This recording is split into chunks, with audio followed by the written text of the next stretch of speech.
This YCN segment is brought to you by H.R. Clough and Kearsarge Heating, your local energy specialist.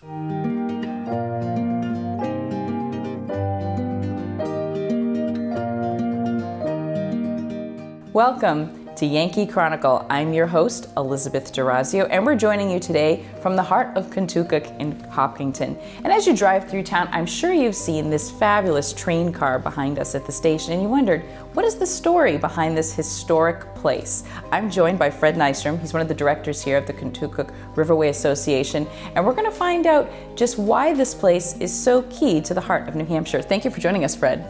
Thank you, Liz. Now, I know you do a lot of work here. Please tell us a little bit more about the history of this building and kind of how this has become a fixture in town.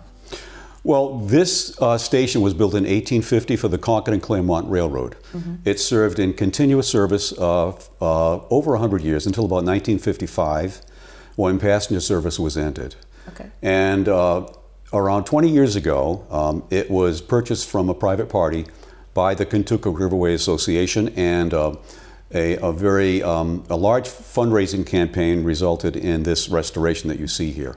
It was a total of about $400,000 was required to do this restoration, and they did a fabulous job, as you can see. And I can tell you, growing up in the area and driving by, it kind of looked a little dilapidated for a while, and right now to see it in this state where you walk in, you feel like you've stepped in a time warp.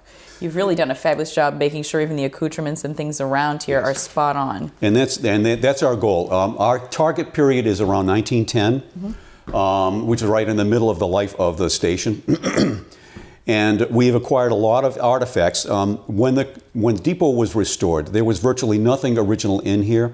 So we've acquired all of these artifacts through hard work and a lot of donations from the public, and we're grateful for Hopkinton and surrounding communities for donating things that were dispersed into the community over the years after the station was abandoned and the railroad sold it into private ownership.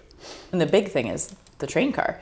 Tell us a little bit about the car, and I know that right now when we drive by, we see you actually personally working on it to try to save this beautiful piece.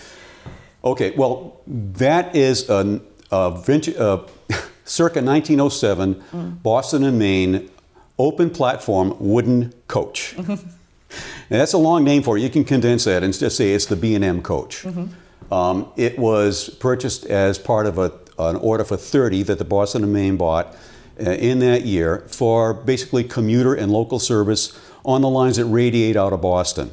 We know almost for certain that that car would have run on this line, the old Concord and Claremont line, and would have stopped and been parked here, as you see it there, but as part of a train and not just as a stuffed and mounted artifact there as it is now.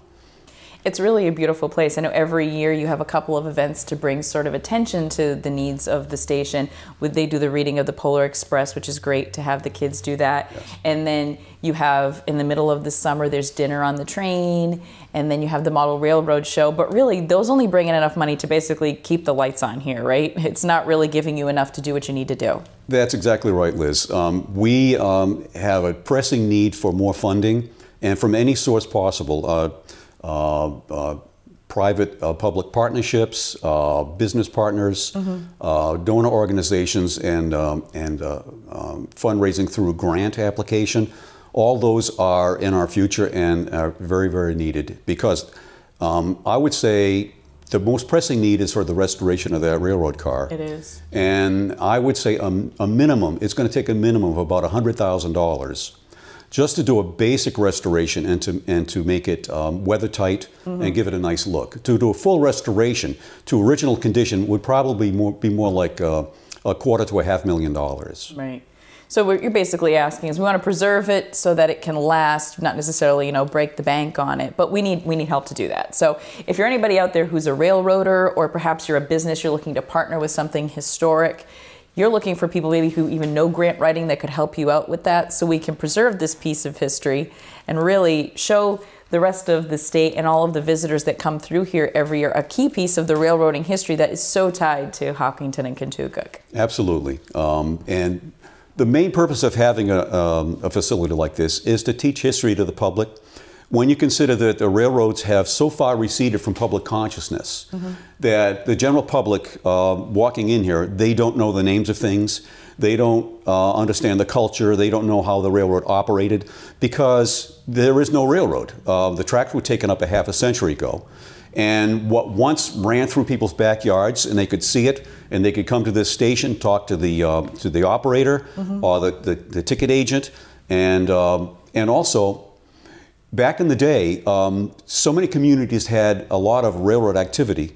There were railroad employees who lived in every community, and they would come home at the end of their workday, sit at the dinner table, and talk about their day. And from that, the public inductively learned the culture and the operational details of the railroad. And all of that has evaporated away after like 2 or 3 generations of no railroad in this area.